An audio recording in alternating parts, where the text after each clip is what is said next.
Today we will compare two most populous countries in the world, India and China. It is predicted that the India will become most populous country in the world by 2022. Both nations have seen splendid economic progress in recent time, thanks to China's economic reform and liberalization of India's economy. Presently China have the second largest economy in the world, behind the US, although according to current trend of China's growth, America's economy will not be world's largest for much longer. According to some analysts, India also have the chance to become world's largest economy in the future, which we have shown in previous video, where we predicted GDP of many countries including India, China and USA. Today we will compare these two emerging economies in this new episode of Stats to Analyze, India versus China.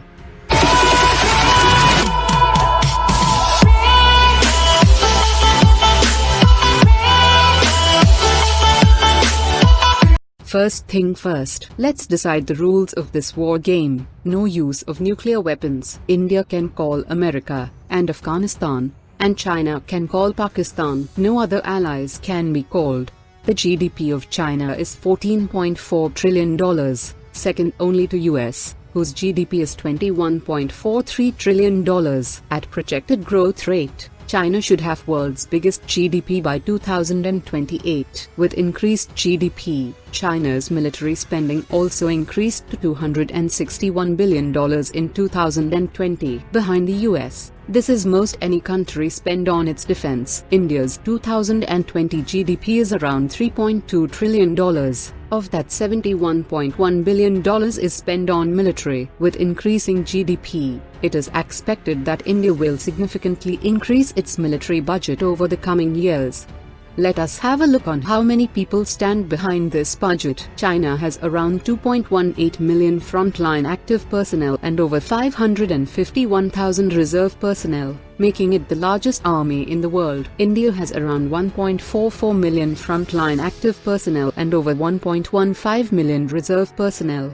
Let's get down to the questions of hardware. Both the countries have been very busy upgrading their arsenals and weapons, on land, in the air, and at sea. According to sources, China has 3,500 tanks, 33,000 armored vehicle, 3,800 self-propelled artillery, 3,600 of towed artillery and 2,650 rocket projectors. China's pride is its Type 99 battle tank, along with Type 96 and Type 88 battle tanks. According to some estimates, China is the third most powerful tank force, behind USA and Russia. But guess who is fourth? You guessed it, India. India has around 4,292 tanks, 8,686 armored vehicle, 235 self-propelled artillery, 4,060 of towed artillery and 266 rocket projectors. It has a large force of T-72 tanks,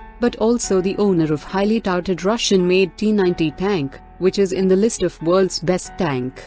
Now, as per the latest reports, China is only behind US in the list of world's most lethal air force. In its large fleet of aircrafts, China has huge number of Russian Su-35 and Su-27, but China's pride is Chengdu J-20 and J-31, which the US analysts have agreed are a feat of engineering. India is said to be fourth largest air force in the world, which consists of the Sukhoi Su-30 MKI and Dassault Mirage 2000, which is again said to be best in the world. But will India have money to invest in developing its own top-of-the-range machines? The China have very strong navy as well, which includes 2 aircraft carriers, 36 destroyers, 50 corvettes and 74 submarines, whereas India have 1 aircraft carrier, 10 destroyers, 19 corvettes and only 16 submarines. Right now, India is in the elite list of few countries who have aircraft carriers. India have very powerful navy, but lacks submarine strength, unlike China. As soon as the war began, Indian and Chinese troops, stationed across the length of Himalayan border, will come into immediate conflict. The current military position is favorable to the Indian army, as most of the Chinese army is stationed at its eastern territories. Initially India will have the advantage, both in the air and on land. There are very few air bases on China-occupied Tibet, which can support military operations, whereas all air base in Indian side will put all Indian aircrafts within combat range in no time. It will take weeks for China to construct airbase and rebase its lethal air force to Tibet. India will enjoy air superiority during this time, but won't be able to exploit it due to mountainous terrain. India will have to use ground attack planes, as India have very few attack helicopters. Once China relocates its missile launchers in Tibet, India will be bombarded with ballistic missiles. All northern and eastern command nodes will be destroyed in no time. All that air superiority will vanish as soon as the Chinese Air Force get all the time required to relocate. The America will attack the Pacific front. China will rush toward the eastern coast and will ask Pakistan to join the war. China desperately depends on Pacific Ocean trade for oil, as domestic reserves are not sufficient to support war. As majority of oil pass through Indian Ocean, the Indian Navy will try to block all Chinese shipping, whereas American naval forces will blockade the Chinese trade ships, which in result will cripple the Chinese economy.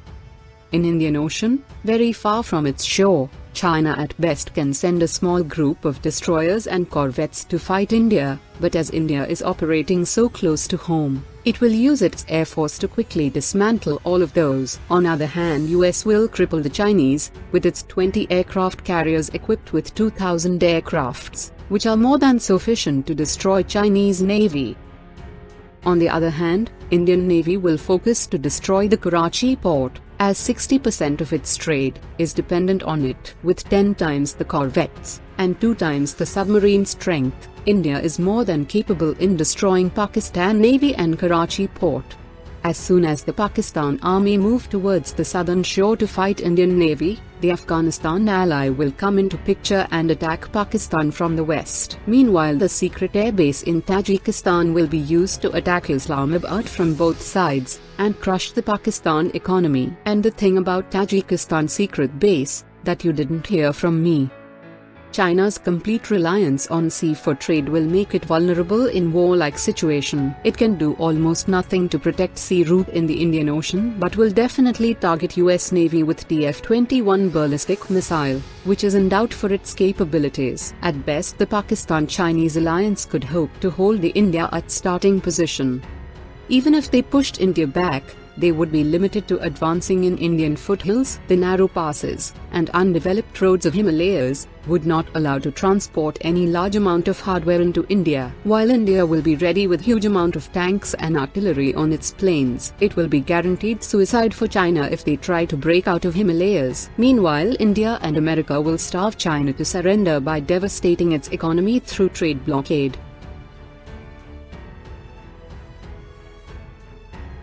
The America-India, Afghanistan and China-Pakistan war will end with very little or no territory gained or lost. There will be staggering amount of deaths on both teams, especially in India, China, and Pakistan. US Navy will not have much casualties, whereas India, Pakistan, and China's navies will be completely destroyed. China and India's economies will be devastated, but China's could see a fatal collapse, which may end current communist rule. The sinking economy of Pakistan will see a catastrophic collapse.